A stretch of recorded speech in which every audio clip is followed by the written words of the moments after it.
Hello, this is mine and Matt's related rates project. Our two rates specifically involve that of change of temperature and volume of a gas.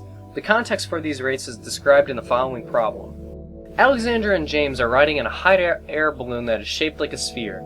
As James heats the balloon up, Alexander notices that the volume of the hot air balloon increases.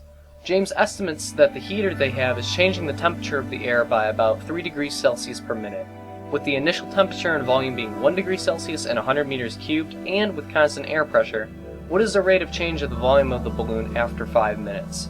Since this problem involves changes of temperature and volume of a gas, our base equation is going to use Charles' law, which is V2 over V1 equals T2 over T1, where V is volume and T is temperature.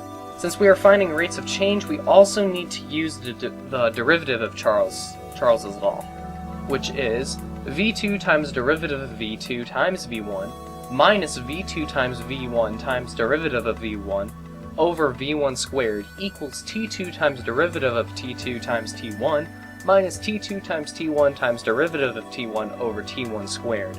Keep in mind that this uses quotient rule. Now solving the rates out is just a simple matter of plugging in numbers, but we only have V1 and T1.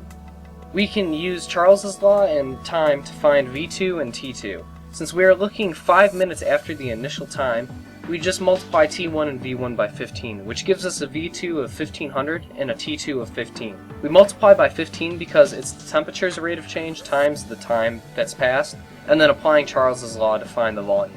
So now we have 1500 over 100 equals 15 over 1. Now to find the rates of change. Solving out 1500 times y prime times 100 minus 1500 times 100 times 0 over 100 squared equals 15 times 3 times 1 minus 15 times 1 times 0 over 1 squared equates out to 3 meters cubed per minute as the rate of change of the volume of the sphere. These two rates of change are equal to each other, being that of the temperature and that of the volume. But that's okay because Charles' law states that it's a relative effect to each other and that there's a direct relation to each of the rates, which is shown by this graph here. Leave any questions or comments below, and I'll see you later.